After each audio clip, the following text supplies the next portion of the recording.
Right, the D word. The fifth chapter starts with discipline, the only thing we knew. I want to get to the sixth chapter. There's a lot of fun stories in the sixth chapter. Khabib, one of the things that's beautiful, I'm going to start calling him Habib, because even when he was asked in that interview, what's your name? He says Habib Nur Muhammad. I say Khabib just so people know what I'm talking about, but in the end it is Habib. When I speak to my student Magomed, he's like, no, my name's Muhammad. It's not Magomed. We spell it Magomed so that the people understand it in Russia, but it's Muhammad. We got it. So Habib, he had this habit early on in the chapter he talks about where he would do a lot of tafakkur and muraqabah. He'd reflect over his day and he would think about tomorrow. And it's really important for us to get into this habit. Forget about Habib Nur Muhammad. We look at this habit from the Sunnah of the Prophet. Umar radiallahu anhu used to say, "Hasibu qablan tuhasab." Take an account for yourself before you take an account of. So being accountable to yourself is extremely important. Now, sometimes you walk in here, there's only 2-3 people here. It's like, oh, by the way, are we going to do the wrestling thing here, or do we know? We don't know yet. Yeah, I can't wait. I think at 12 o'clock we're wrestling. I think people will come. Wallahu alam. Yeah, I know. Everything has to be discussed. It's perfect open space here. There's no walls, right in the middle.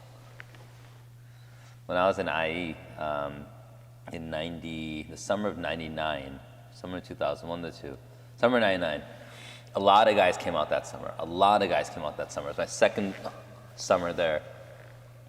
And it was one night, myself and 2 brothers, Salman and Hamid, we were just trash talking. That year, there's a lot of older guys that summer. We're just trash talking for some reason against these other guys. And we're like, yeah, we can beat you and take you down wrestling, etc. We didn't think anything of it. Like, okay, in the morning, we're wrestling. I'm like, okay, whatever. I didn't care.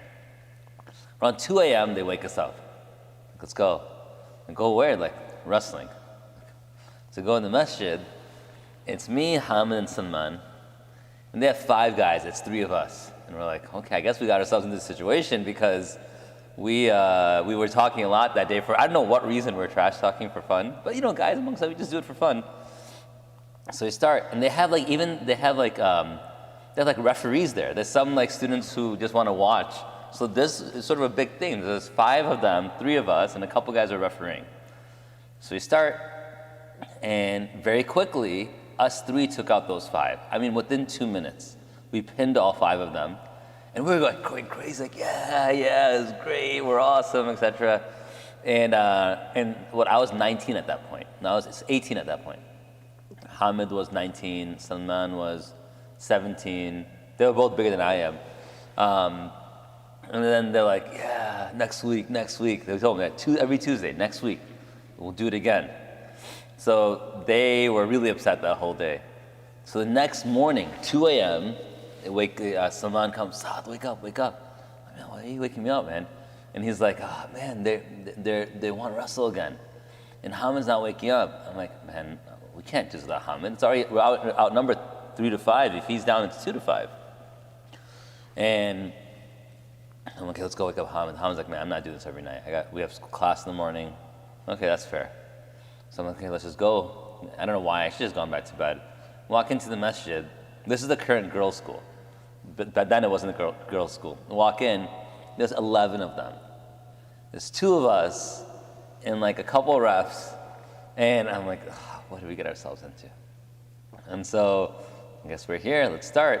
So we started, and I'm preoccupied with the 2 or 3 guys in front of me. And all of a sudden, from the corner of my eye, I see a guy who used to call it Buffmaster, because mashallah is huge, pick up Salman, who himself was 5'10", 180 pounds, relatively strong, good muscular build, and drive him right into the wall. And we hear this huge explosion, so we're sure the whole world heard this. So we look up, this huge 6 by 4 foot hole in the wall, and they're both come out of it. And we're like, oh my God. So we all run into our beds or the ground, and we get to put our covers over, and we're hiding, and we're just waiting. No one gets up because it was loud. And we slowly make our way back to the masjid, oh my God. What did we do? We put this huge hole in the masjid. And then, oh man, what are you gonna do? What are you gonna do? What are you gonna do? So finally, Samir's one of the guys who's repping. He's like, we're like, look, you guys go to sleep. No reason for all of us to be awake. You guys go to sleep. We'll talk to the teachers. So everyone goes to sleep. We clean up the mess a little. We go to wake up Mona Saad. It's like, it's like 3 a.m. now. He comes out. He's like, what is it that you want? Like, we did something. We need to show you. We put a hole in the wall. So kids were putting holes in the wall all the time by punching the walls, etc. He probably thought that, like, oh, you wake me up for this? Comes to the masjid, he's looking for some small hole. And sometimes when you're looking for something small, the obvious just, like, completely misses you. He's like, where? And we're like, over there. And he's like, I don't see it. And we're looking straight down. We're like, no, there. And all of a sudden we see his foot start shaking. We're like, oh yeah, he saw it. He's like, acha. I was like, okay, thank you for telling me. Let's go to sleep now. And we can't, adrenaline rushing through us. We can't go to sleep. So like, how are we gonna hide this from the school? There was a bookshelf that was like 4 feet to its right. So we moved the bookshelf over to cover the hole. They're like, okay, well now it looks weird because the partition for the sister's side is too far. So we moved that over 4 feet. Like, these wall hangings are too far. So we moved that over. We moved everything over 4 feet. And Fajr comes, we're still awake. Kids come into the masjid for Fajr. And we would have gotten away with it. And it's funny, a couple guys come to the masjid. They reach for the Quran, like, oh, it's over here. Like, oh, it must be sleepy type thing. And then eventually one kid looks behind, like, oh my God, there's a hole in the wall. Anyway, just remind me when we're talking about wrestling over here. We can't do it in the masjid, but inshallah, some other part, we can set it up for you guys. But it'd be nice if we can learn some of these self-defense tactics before we talk about the autobiography every week. So he had this habit. And this habit was to think over the previous day and look forward to the next day. Why is this an important habit? When you take into account of your previous day and you see what went well, when you plan for the next day, you plan to do that as well. And when you look in the previous day and see what went wrong, you plan for the next day and you plan how to avoid what went wrong. It's a natural mechanism of preparation. And because we don't reflect much nowadays, we don't have that same mechanism of reflection. There's a basketball player, Kobe Bryant, who passed away a couple years ago now. There was one game where he missed the game-winning free throws or game-tying free throws. So afterwards, there's immediate reflection. Everyone leaves. He comes out of the locker room. He goes back on the court, and the article said he shot 1,000 straight free throws. 1,000. 1,000 straight free throws, just free throw after free throw after free throw. Why? Because he had an immediate reflection about what went wrong, and what he knew how to correct it was only through practice, and that's what he did. He sat himself down and practiced. So when you reflect over something, what went wrong, you're immediately able to what? Identify what went right. I'll give a simple example. Yesterday for Fajr, I was supposed to go to Dar Salam. I ran late, so I prayed over here. So this morning I was trying to make it to Dar Salam. I had to meet someone. That's why I prefer praying here. This is my neighborhood masjid, etc. And that's nearby too, and I go there for different things. But I had to meet someone. So I'm like, okay, I prayed here. So this morning I was like, let me make sure I just pray Fajr there. And so what did I do? The reason why I didn't make it there yesterday was that I had this alarm that just basically says it's called like a smart alarm, just on my watch. And basically, if you're supposed to set your alarm for 5:50, it will start like the initial beeps around 5:20, and then till 5:50 when it gets really loud. And so the reason I prayed here yesterday and didn't pray there is because I turned that feature off. So last night I was like, oh, I got to make the DS. Let me make sure I turn that feature on. So if I can turn that feature on, it'll wake me up at least subconsciously a little. So then by the time I'm really awake, I'm up to get ready. If not, what do? We wake up, we snooze. Wake up, snooze, wake up, snooze. Well, the only reason I was able to make those corrections is when you recognize what did I do wrong the previous day. If a person's like, oh, I missed Fajr, for example, let's say someone says that, and they don't recognize why, they don't reflect over it, they're not going to fix it for the next day. If they just think it was some aberration or just some impulse miss, etc., it's not going to be any correction. You memorize Quran. If you're memorizing Quran, you see, why am I amukhta so kacha on this day? Oh, well, you know why? I was reading at a time I'm always very sleepy right after Dhuhr. And then you think the next day, well, I'll pass the next day because I'll just try harder and do it after Dhuhr. No, there's no repair over there. Why? Because the reflection was, I messed up because of doing it at this time when I'm normally sleepy. Instead of pushing it to a time where it worked, what did the person do? They decide, I'm still going to do it at the same time. It's not going to work. So the idea of reflection is to identify what went right, what went wrong, what went right, try to replicate it, what went wrong, try to fix it, and then move forward from there. And that's the entire idea. So he said that that's what he used to do. And it was a part of his childhood, and his disciplined attitude was a fruit of his parents' efforts. And that's what drove him so much to become disciplined. And so for us, we have to begin to see, how can I establish that discipline? And the simple thing to do is just reflect.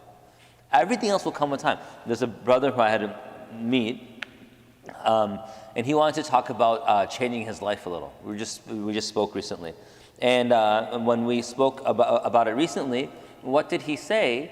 He's like, well, what can I do to fix myself? I'm like, all I want you to do this first week, the only thing is just reflect on how each day went and answer the following questions and message that to me every day. That's it. Just message your answers to me every day. He's like, yeah, but what should I do? I'm like, that's all I want you to do. He couldn't take he accepted it, but it was weird to, wait, I shouldn't do this dhikr or do A, B, and C. No, just literally reflect on your day and answer these following questions. Just submit it to me, just email it to me or message me it. Because if we're not reflecting, if you're not doing the work prior to the actual change, you're never going to change.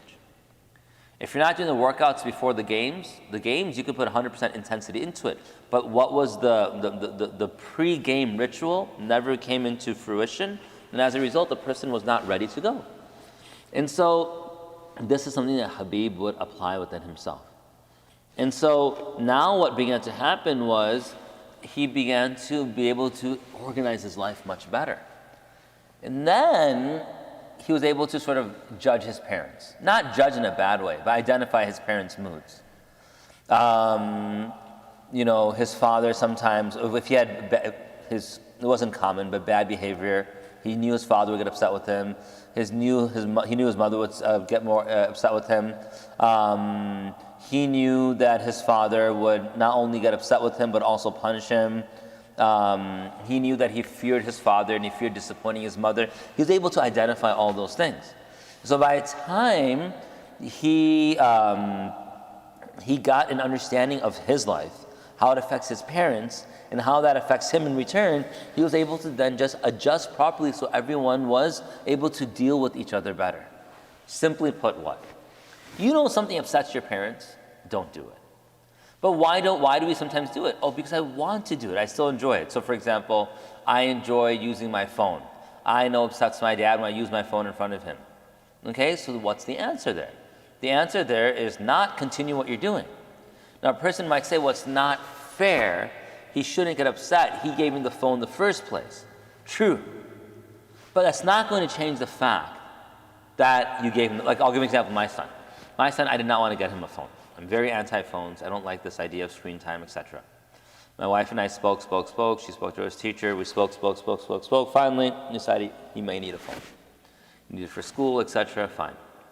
We won't get him a smartphone.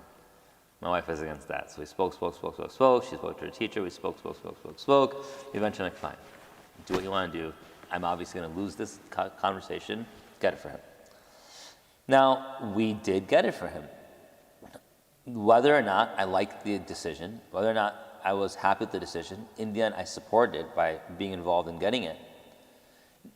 And I don't like when he uses it. It's weird. So now we got it from him. I don't like when he uses it. So now my wife always says it's not fair.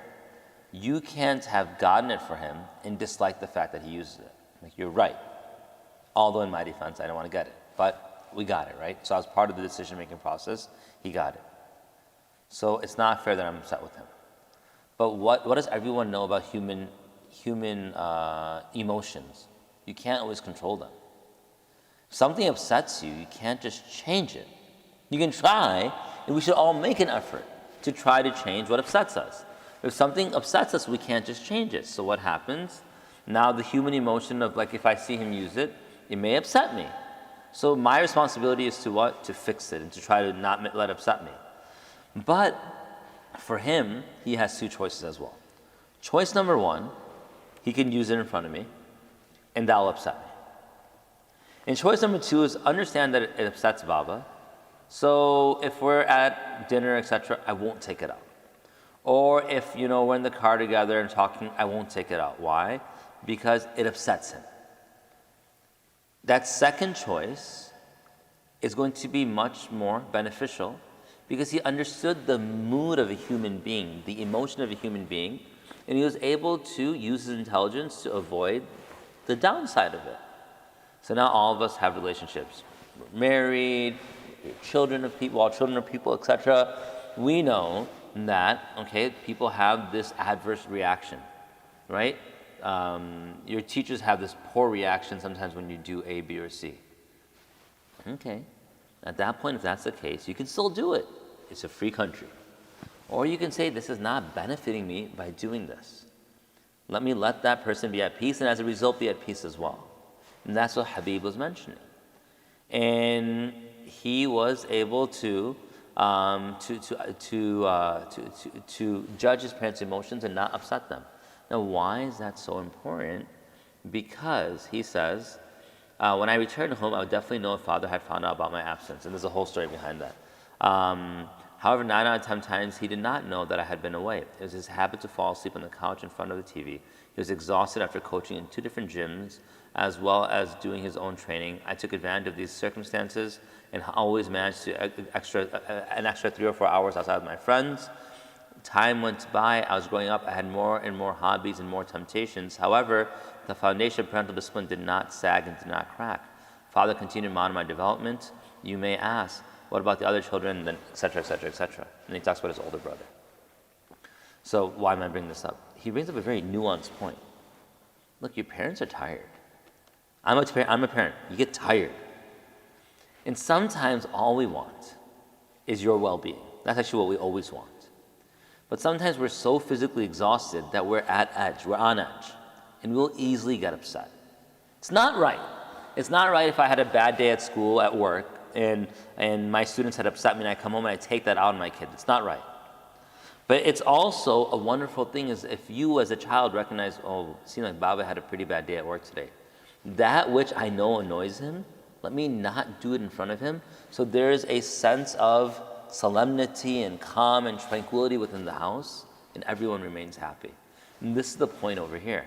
As you reflect more, that reflection is not only about self-improvement, but once you improve yourself, you begin to improve the situation around yourself, and everyone gains benefit from that. So if you know Baba had a hard day at work and he's sleeping late, and you know he gets really upset if we miss, for example, Fajr in the masjid, then you can say, well, I know he's going to sleep in tonight. Let me just go to sleep a half hour earlier so I can wake up 15 minutes earlier and I can get him up for Fajr. So his mood's not off, we get to the masjid and everyone's happy. Would it cost you an extra few minutes of sleep? Potentially. Would it cost you a few extra minutes of staying awake at night, maybe online with friends or doing whatever you do? Potentially. But the overall result of your being reflective helped the entire family. And that's what he really focuses on over here. So I'm going to move on now.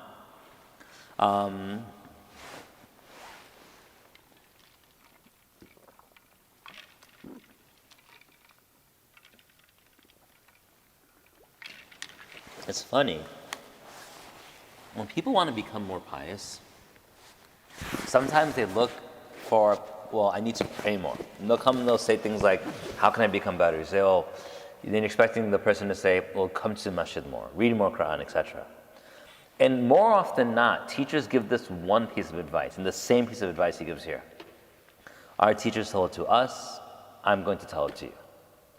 If you want to become a better person, as he stresses over here, one of the key ways that's not necessarily tied to reading Quran overtly, or reading Hadith overtly, or praying overtly, etc., is keep a schedule. We are creatures of habit. As much as we hate waking up for school, and hate getting out the door on time, and hate having to end our previous night's activities in preparation for school, there's something we really like about it. And if you're like, that's not true, look at a young child. A young child, I have a 4-year-old at home. The 4-year-old does not want to go to sleep. Doesn't like the idea of going to sleep. The 4-year-old also, when it reaches his bedtime, if we give him his decision-making, like the apparatus to make his own decisions, that own free will at that point, to sleep when he wants, he'll stay awake. But he's going to be crabby. And everyone's going to be affected by his crabbiness. Because as much as he doesn't want to act on his schedule, he also has this subconscious acceptance of what his schedule is. And the only way he could function properly is his schedule. Look at you guys. No one wants to go to school early. But the moment break hits, 1 day, 2 days, 3 days, you're like, I'm bored. The person who's looking forward to the 2-week break for winter break, day 3, I'm already bored. They haven't even reached the Monday. It's only Friday, Saturday. Sunday comes, then Monday, I'm bored. Well, he had all these plans. What happened to it? Well, we're sort of creatures who benefit a lot from schedules. And sometimes the reason we have so much fun with our friends is because we know we have to go back to school, so that 1 hour of hanging out after school, or that 2 hours on the weekend of hanging out, it has so much more value because we know it'll be restricted at other times. There's some benefit to scheduling. So Khabib, he mentions about discipline. I'd always felt strange listening to the stories of classmates about how they had overslept school or were out walking the city late at night in the evening. I had an unchanging agenda: lifting, training, breakfast. So he's out before breakfast.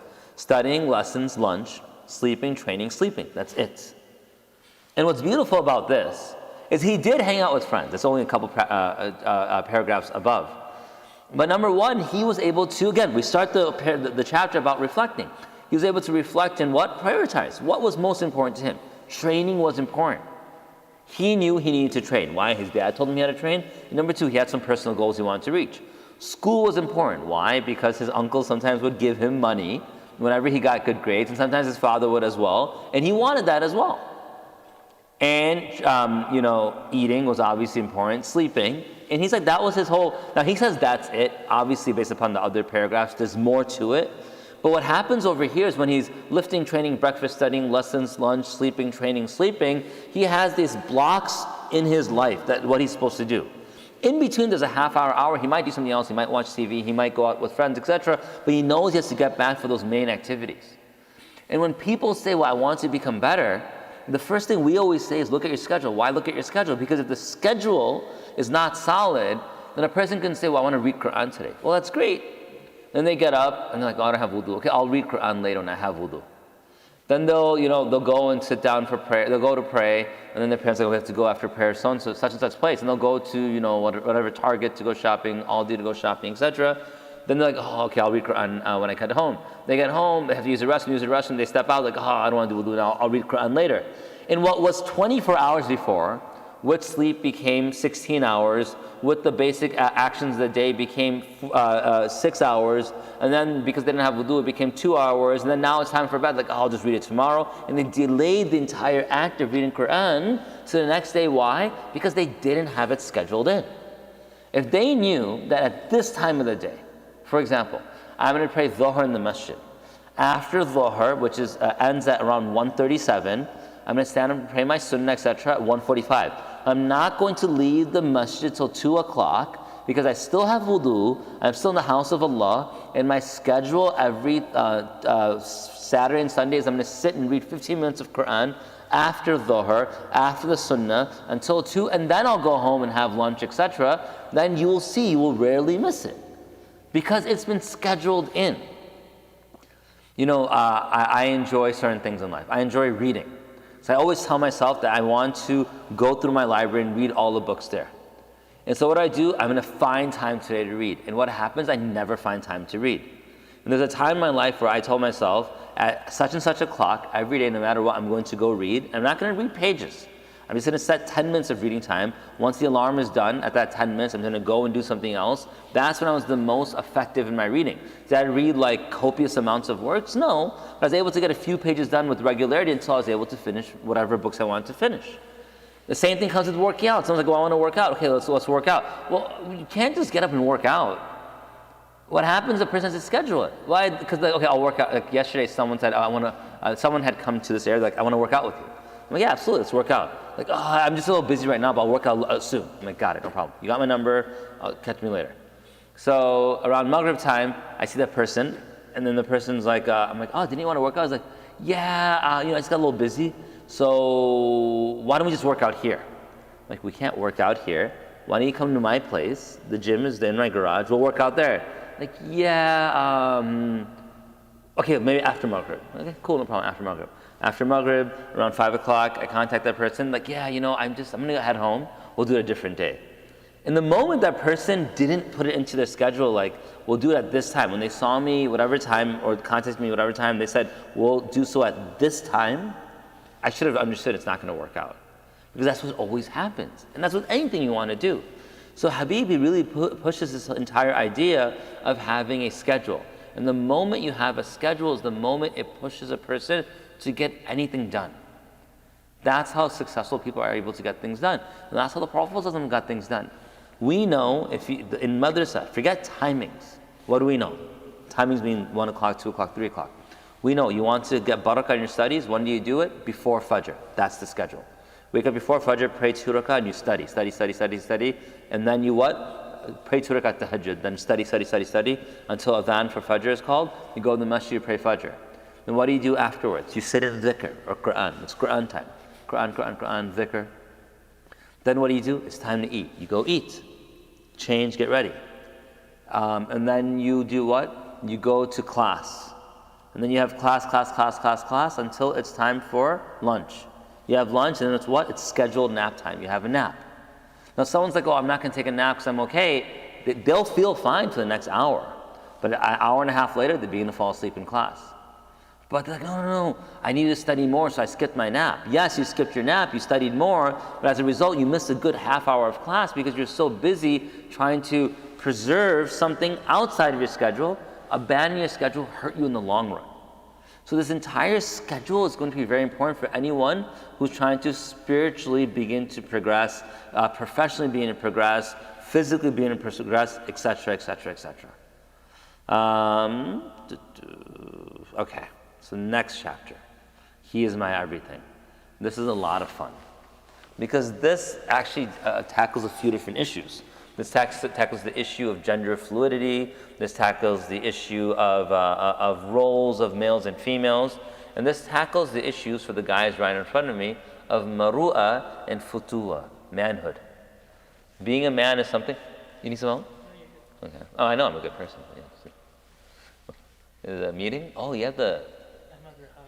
Oh, Ahmed Rahab's coming. Cool. Nice.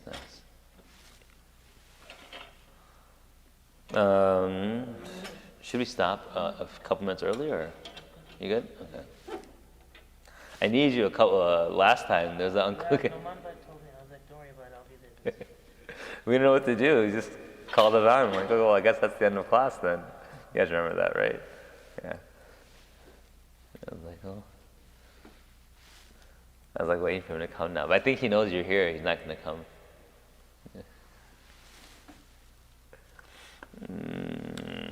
Let's see. No, we should stop. Because we're going to only get into the first story. There's like 3 stories. They're pretty awesome stories about like his dad. Like, yeah, it's pretty awesome stories. So next time is like a big story time. But it ties into futuwa and murua.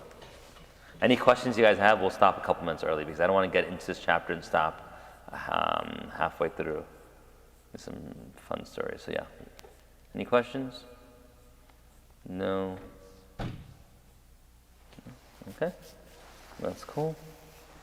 Okay. Subhanallah bihamdi, subhanakallah bihamdik, nashhadu la ilaha illa anta, nastaghfiruka wa natubu ilayk, wa akhiru da'wana alhamdulillahi rabbil alamin.